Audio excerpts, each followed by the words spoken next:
د عمران خان د رها کېدلو سره سره هغه بیا د دوباره په سایفر کیس کې چې کوم دی واپس ګرفتار کړی شو. اصل کې د سایفر کیس کوم داسې کیس دی چې دغه په وجه باندې عمران خان دوباره ګرفتار شو. سایفر چې کوم دی دا په هر ملک کې د هر ملک یو امبیسډر موجود دی او هغه امبیسډر یو کوډ ورډ ټاپ سیکرټ هغه یو بل ملک ته لیږي او کله چې هغه بل ته ولېږي نو هغه چاته نشو کوي او دا داسې کوډ ورډ دي دا داسې سیکرټ خبرې ده باندې څوک بل عام کس نه پوهېږي صرف چا چې هغه خط لیکلی هغه به پوهېږي او کم کس چې دې ته ورلېږلی نو هغه به پوهېږي. مطلب دا کوډینګ اینډ ډیکوډینګ خبرې په دې کې کېږي په هغه باندې عام خلک نه پوهېږي. نو دغه چې کوم کیس په عمران خان باندې راغلی دی دا سایپر کیس دی. امریکا نه چې کوم خط راغلی و هغه عمران خان ټول قوم ته واضح کړی او په دې باندې پابندي ده چې دا به قوم ته نه واضح کړي. عمران خان د نیولو وجه همدا ده چې دا به نور خلکو ته یا قوم ته دا خط نه واضح کړي. دا یو ټاپ سیکرټ دی. عمران خان دا خبره کوي چې دا کم سایپر راغلی دا ما په پیور پام کې تاریخ نه دی راغلی چې مطلب څنګه د امریکا نه راغلی ما هغه شانتي په پام کې راوستو ما خلکو ته وغوښتو د دې کاپي ما کړی و. مطلب دا په ریالټي کې هغه خط نو څنګه چې راغلی په کم پام کې دا هغه خط نو دا ما مطلب ترانسلیټ کړی او ما خپل جبې ته اړولی ځکه چې هغه خو په کوډ ورډ کې استعمال شوی. نو د دې مطلب دا دی چې هغه کم سپیسیفیک کوډ ورډز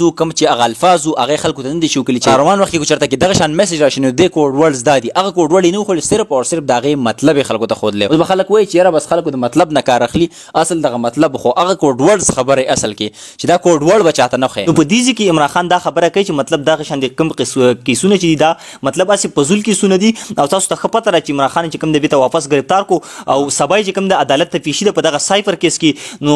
ګورو غنه چې سکیږي. اصل کې مسله ته کې دا چې یو ځل انسان گرفتار کړي شي نو په هغه باندې چې څومره هم کیسونه دي په هغه باندې چې څومره هم خبرې دي په هغه ټایم کې دي هغه ډیسکس کړي شي هغه دوباره عدالت ته پیش کړي شي. هم په دغه گرفتاری دوران کې چې کوم کیسز دي دغه باره کې د ډیسکشن وکړي شي. خو د دې څه مطلب دی په دې ټیم کې زه حیران هم یم چې مطلب یو ځل را بهر شو بیا دوباره هم په هغه ټایم کې هغه گرفتار شو په یو بل کیس کې بل عمران خان باندې بلاشه کیسونه دي. که چېرته خلک وایي چې یاره دا داسې کیسونه دي چې د دې نه ملک ته خطره ده د دې نه قوم ته خطره ده او دا کیسونه ډسکس کول پکار دي د دې صفایي پیش کول پکار دي. نو عمران خان دی هم چې کله یو ځل گرفتار شي نو هغه سنسټیو کیسونه دي وچېړل شي د یو کیس نه بعد بل کیس د بل کیس نه بعد بل کیس توشخانه کیس نه بعد دغه سایفر کیس چې کوم دی د دې نه علاوه چې کوم نور کیسونه دي هغه سنسټیو کیسونه چې مطلب هغه خطره جوړي هغه مسایل پیدا کوي د قوم دپاره د ملک دپاره هغه دې وچېړلی شي او هغه دې سایډ ته کړلی شي. بیا د دې نه بعد سلو سلو چې کوم عام نور کیسونه دي هغه دې هم ډسکس کړلی شي. خیر خو داسې نه ده چې یو انسان مطلب دا یو مذاق غونډه کې د آیین جوړیږي د یو ملک یو مذاق جوړیږي د هغه پسې یو مسخره غونډه کې کول دي چې یو ځل کس گرفتار کا